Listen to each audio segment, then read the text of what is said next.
자, 그럼 이제 그 다음 집단 토의에 대해서 말씀을 한번 드려보도록 하겠습니다. 집단 토의는 경기도만 치르는 건데요.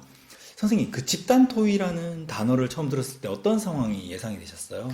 저는 한 다섯, 여섯 명의 사람이 한 가지 주제에 대해서 대답을 할 때 누가 더 잘하나를 보는 시험이 아닐까. 저 역시 그랬어요. 내심 많이 걱정이 됐었습니다. 저 역시 선생님처럼 이 사회가 무한 경쟁 사회라서 그런지 남들보다 네. 내가 말을 하나라도 더 해야 되고 다른 사람 말했을 때 막 비판하고 눌러야 되나? 그런 생각을 했거든요. 네. 그런데 실제로 합격한 선배들이나 친구들 얘기 들어보니까 아니더라고요. 되게 서로 배려하고 뭐 서로 경청하는 그런 분위기에 이어간 사람들이 고득점을 받았다고 하더라고요. 선생님도 그렇게 느끼셨어요? 네, 저도 서로 상대방의 대화에 대해서 긍정의 메시지를 주고 또 상대방의 발언에 대해서 보완하는 해결책을 제시를 했어요. 이러한 훈훈한 분위기가 마련되니까 저희 조원도 거의 다 합격을 했던 경험이 있어요. 저희가 토의와 토론의 차이에 대해서 다시 한번 생각해 볼 필요가 있지 않나 여러분들에게 말씀드리고 싶어요. 토의는 토론과 차이점이 뭐죠, 선생님? 토론은 그 백분 토론처럼 찬성 반대 음. 손석희 같은 그런 유명한 MC를 중간에 두고 찬성과 반대끼리 서로 싸우는 거고요. 토의는 하나의 주제에 대해서 같이 자유롭게 이야기하면서 좀 더 좋은 방향을 함께 고민하는 거였던 것 같아요. 네, 선생님 얘기에 들으니까 저희 한 작년 기출이 생각나네요. 작년 기출이 뭐였냐면 여러 가지 문제가 있었지만 그 중에 하나가 경기 교육 방향에 대한 자기 생각을 맞아요. 말하는 거였어요. 네, 맞아요. 이런 건 정말 답이 없는 거죠. 그렇죠. 찬성과 반대로 나뉘어지지도 않고 그 현장에서 미치지 않고서 경기 교육은 방향이 잘못되었습니다 하는 사람 없을 거란 말이에요. 그죠? 네. 그 여섯 명이 경기 교육에 대한 생각들을 서로 나누는 거예요. 네. 저희도 그렇게 했던 것 같아요. 네. 되게 훈훈하고 실제로 교육 현장에 선생님 나와 보니까 그런 적 없으세요? 저희도 교육 현장에 나와 보니까 어떤 특정 시책이나 그 우리 시도에서 운영하고 있는 그런 행정적인 절차에 대해서 같이 이야기를 자유롭게 했던 것 같아요. 저도 학교에 나와서 일을 해보니까 학교 뭐 연구회 시간 또는 회의 시간에 토론보다는 토의 그러니까 한 가지 발생한 사안에 대해서 선생님들끼리 머리를 맞대고 이것을 어떻게 해결하면 좋을까라는 대화하는 시간을 되게 많이 가졌던 것 같아요. 이러한 대화하는 시간, 문제를 해결하는 과정, 이것들을 저희가 모의로 연습하는 게 집단 토의가 아닐까 생각해 봅니다. 실제로 그렇게 생각해요. 뭐 어떤 내용에 대해서 알고 있고 어떤 내용에 대한 시책과 연관해서 이야기하는 그런 지식 자랑을 하는 거는 개별 면접에서 다 한다고 생각해요. 굳이 개별 면접을 다 했는데 또 집단 토의라는 과정을 거친다는 거는 그 이외의 어떤 학교 현장에 갔을 때 이 신규 교사가 주변 교사, 선배 교사들과 주변 교사들과 함께 잘 융화될 수 있는가를 보는 것 같아요. 네. 아무래도. 그렇죠. 여러분 집단 토의가 이루어지는 공간 많이 궁금하시죠? 시험 현장에선 제가 사진을 찍을 수 없었기에 제가 현재 근무하는 학교에 책상을 배열해서 나름 비슷하게 공간을 만들어 보았습니다. 수업 실험과 같이 세 분의 채점관이 계셨어요. 세 분의 채점관께서 저 6명의 응시생을 볼 수 있도록 6명의 책상 배열이 지금 영상과 같이 약간 비스듬하게 배열이 되어 있었어요. 책상 앞에는 저렇게 큰 번호로 1번부터 6번까지 크게 번호가 적혀 있었고요. 대기번호 순서대로 1번부터 6번까지 앉았던 것 같아요. 물론 고개를 돌리면 채점관을 볼 수 있었지만 저희 집단 토의 팀에서는 그다지 채점관을 의식하지 않고 저희들끼리 자유롭게 토의를 했던 것 같아요. 그러면 저희가 이번에 집단 토의의 구조에 대해서 한번 얘기해 볼까요? 구조. 먼저 역시 대기실에 있죠. 네. 대기실에 있다가 우리가 구상실이자 시험실. 네, 여기서는 구상실이자 시험실. 구상실이자 시험실에 6명이 갑니다. 가서 번호가 여기 책상에 밑에 이렇게 A4 용지보다 좀 큰 종이로 번호가 써 있던 것 네, 같아요. 밑에 붙어 있었어요. 붙어 있었고 관리 번호대로 6명이 앉았고 저희에게 시험지가 주어지죠 그때. 네, 시험지, 구상지. 구상지이자 시험지가 네. 주어지고 이제 그때부터 시간이 얼마나 제공되나요? 약 40분 정도 제공됐던 것 같아요. 정확하게 40분 제공되고요. 이때 시험을 치르는 시간은 달라요. 시험 치르는 시간은 6명 기준 42분이고요. 네. 5명인 경우는 35분인데 구상하는 시간은 5명이든 6명이든 40분 주어집니다. 네. 그럼 이제 40분 동안 구상을 열심히 하죠. 선생님은 구상할 때 특별히 선생님이 했던 뭐 좋았던 방법도 있나요? 정리 발언과 기조 발언의 음. 틀을 미리 몇 가지를 만들어서 들고 들어가서 그 구상할 수 있는 시간은 최대한 줄여서 내용을 좀 풍부하게 만들 수 있는. 맞아요. 지금 선생님이 말씀하셨던 기조 발언과 정리 발언 처음 치시는 분들은 좀 낯설 수 있는데 그 규칙이 있어요. 나름 토익 42분 한 사람이 42분 다 떠들면 되는 거 아니야? 그게 아닙니다. 그죠? 네. 이 6명의 사람들이 각각 1분의 기조 발언 시간이 주어져요. 1분이 지나면 땡 하는 소리가 나요. 그러면서 말을 그만해야 되더라고요. 막 말하고 있다가 전 앞으로 해서 땡 하면 조용히 하고 그 다음으로 넘어가고. 그래서 6명이 다 발언을 하고 나면 본격적으로 토의를 시작하는데 네. 이 토의 시작했을 때도 네. 한 사람이 몇 분까지 이야기할 수 있죠? 한 사람당 최대 2분까지 말할 수 있고 연속 발언은 금지되어 있습니다. 맞아요. 예, 한 사람이 2분 이상 이야기하면 역시 그 땡 하는 소리가 나면서 다른 누군가가 이야기를 해야 된다는 거죠. 네.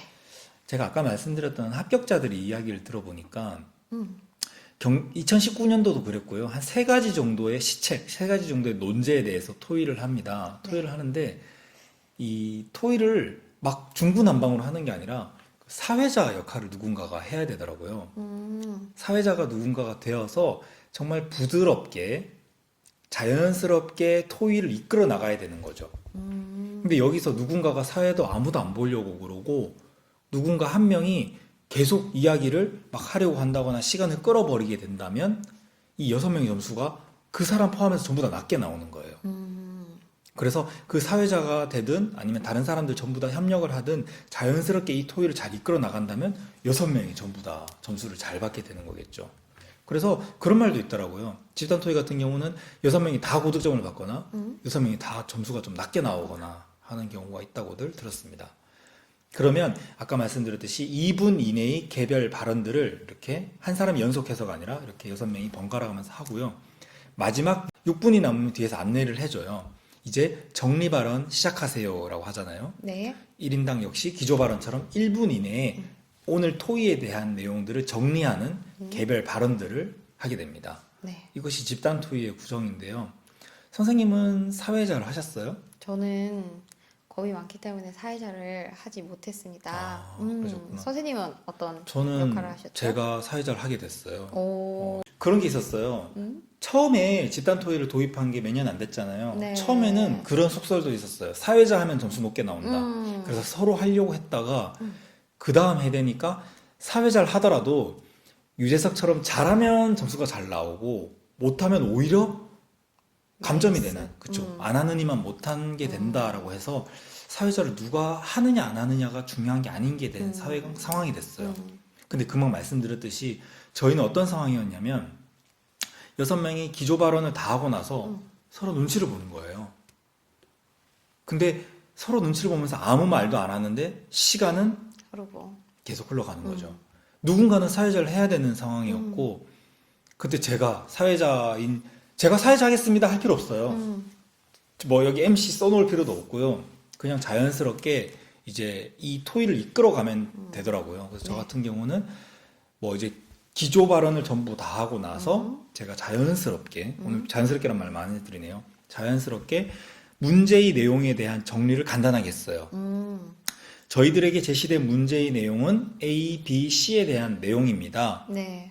선생님들과 함께 A부터 내용을 이야기해보고자 합니다. 괜찮은가요? 라고 하면은 선생님들이 다 괜찮아요 라고 이렇게 제스처를 난드를 취하십니다. 그러면 제가 A에 대한 저의 생각을 이야기하고 그냥 다른 사람들에게 이제 바톤이 넘어가면서 이야기를 하게 되죠. 이렇게 이야기를 이 사람이 하고 저 사람이 하는 과정에서 어떤 점을 유의하면 좋을까요? 아무래도 처음에 말씀드렸다시피 집단 토의예요.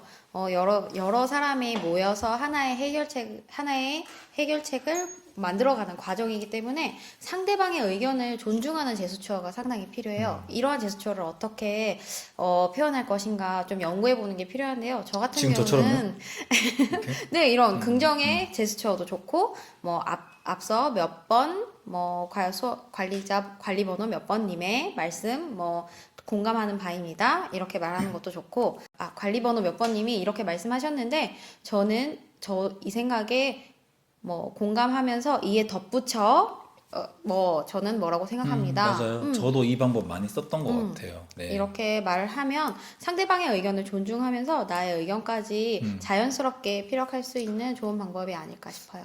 저도 얼마 전에 질문을 받았던 내용인데 네. 초등 선생님께서 앞에서 택도 아닌 소리, 말도 안 되는 소리를 했어요. 쌤 같은 경우는 어떻게 하셨어요? 그런 상황이 발생했다면 어떻게 하실 것 같아요? 그런 상황이 발생했다면 그래도 우선 그 사람의 의견을 좀 높이 사주는 제스처가 필요하겠죠. 선생님의 경기 교육에 대한 심도 있는 생각 높이 평가합니다. 맞아요. 저는 이런 측면으로 생각해 보았습니다. 이렇게. 저도 아까 말씀드렸듯이 경청과 배려입니다. 그러니까 집단 토에서 제일 중요한 키워드 경청과 배려 측면에서 엉뚱한 소리를 하시면 그렇게도 생각하실 수 있는 선생님의 창의성에 놀랐습니다. 뭐 이런 좋은 멘트네요. 어쨌든 칭찬해야 돼요. 정말 말도 안 되는 소리 하더라도 그 상황에서 그 네. 말도 안 되는 소리 하지 마요. 이렇게 하면 안 되는 거예요. 그래서 경청하고 네. 배려해 주는 거예요. 그러면서 최대한 그렇게 해주면 그 사람의 점수를 좌지우지하는 게 아니라 배려하면서 내가 점수가 올라간다라고 생각하세요. 네. 선생님 말씀하셨던 그 훈훈한 분위기, 따뜻한 분위기를 계속 이어나가셔야 돼요. 저 같은 경우는 한 가지 팁을 좀 드리고 싶어요. 작년 같은 경우에는 집단 토의에 문제가 조금 약간 변형이 됐어요. 원래는 문제만 한 가지가 딱 제시가 되고 세부 항목이 있었는데 작년에 처음으로 등장한 게 있죠. 조건. 조건이 기존에는 등장하지 않았다가 갑자기 등장을 하게 되었어요.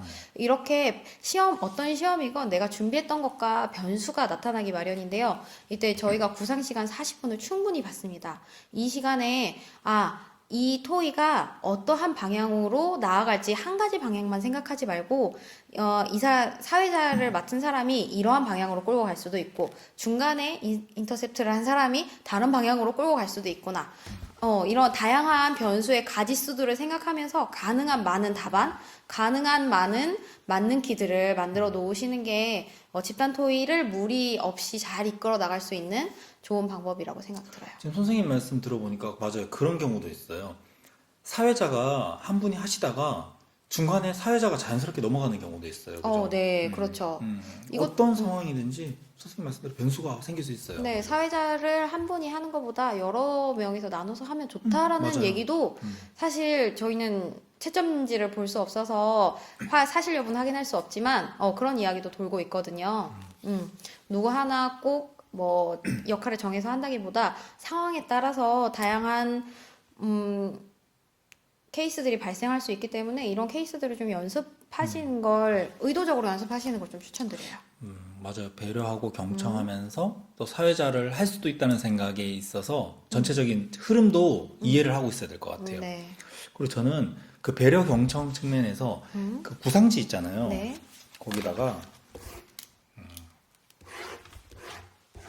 이런 표를 그렸어요. 이런 표를 그려서 6명이 들어가면 이제 1번, 2번, 3번 해서 내가 있는 번호는 적을 필요 없겠죠. 네. 나머지 선생님들이 했던 키워드나 그런 용어들을 좀 이거 몇 개 적어줬어요. 적는 거 상당히 중요합니다. 보이실까요? 이렇게 적어 놓으면 이게 그런 거죠. 앞서 선생님이 말한 학업 중단 숙려제에 대한 내용을 덧붙이자면 더 괜찮지만 네. 몇 번 선생님이 말한 몇 번 선생님이 말한 이렇게 이야기하게 되면 아무래도 이 사람은 잘 듣고 있구나. 다른 사람들 말을 잘 듣고 있구나. 라고 느끼실 수 있을 것 같아요. 좋은 인상을 심어줄 수 있는 좋은 방법이네요. 그리고 이걸 또 해놓으면 나중에 정리 발언할 때도 좀 좋았던 것 같아요. 네. 저는 이렇게 해서 선생님들, 저를 포함한 6명, 대여섯 명의 선생님들이 좋은 시책들이나 좋은 문구들을 막 이야기하잖아요. 네. 이 중에 이 빨간 펜으로 몇 개를 체크를 했어요. 음. 몇 개를 체크해서 정리 발언 때 말하는 거예요.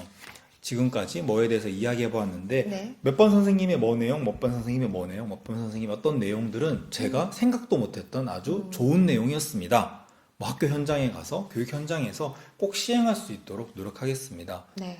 뭐 배울 수 있는 좋은 시간이었던 것 같습니다. 뭐 이런 식으로 정리 발언 때도 써먹을 수 있을 것 같고. 네, 오늘 너무 좋은 팁 대방출하시는데요. 실제로 이게 아까 면접에서 말씀드렸던 내용과 똑같아요. 시간 제한돼 있기 때문에 하나를 말을 많이 하면 나머지를 말 안 한 게 돼요. 네. 안 하면 점수를 줄 수가 없겠죠. 당연히 점수를 하나도 못 받게 됩니다. 네. 따라서 선생님 말씀대로 뭐 3가지 논제가 됐든 4가지 논제가 됐든 저는 사회자였기 때문에 하나 더 말씀드리자면 사회자는 모든 사람들이 한 번 정도는 말할 수 있는 기회를 줘야 될 것 같아요. 저희 같은 경우는 영민쌤 같은 경우 말을 너무 잘하셔가지고 이제 그 3가지 내용에서 각각 말씀을 하셨는데 지영쌤 같은 경우는 성함을 말씀드릴 수 있는 이유는 저희가 현장에 나와서 그 집단토의 선생님들이 단톡방을 만들어서 오. 지금도 정보를 공유하고 하거든요. 네. 어쨌든 연수원에서 다 만나니까 그 지영쌤이라는 여자 선생님은 안타깝게도 제가 사회를 못 봐서 그랬는지 딱 그분이 말을 못했어요.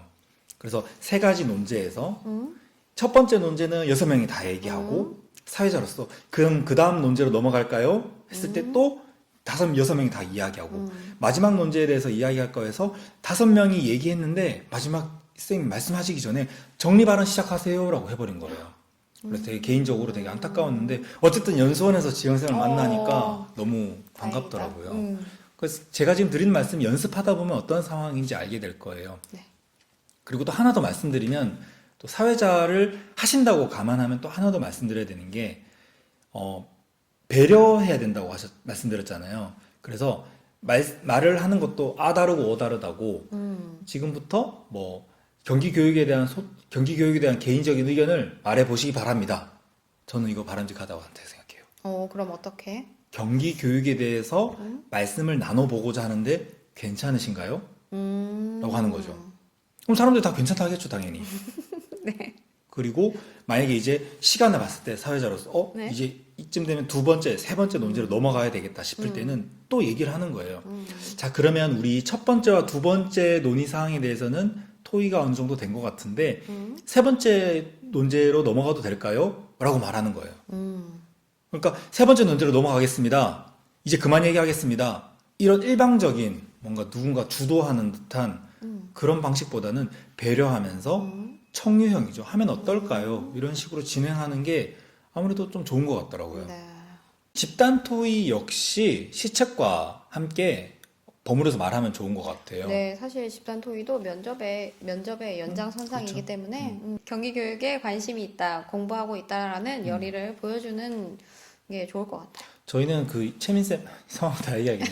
최민쌤 같은 경우는 시책을 완전히 공부를 많이 하셨더라고요. 그래서 이 선생님이 말한 거 보고 선생님이 말씀하신 게 경기교육 시책으로 어떤 시책으로 잘 나와 있습니다. 이런 식으로 이렇게 안내도 해주시더라고요.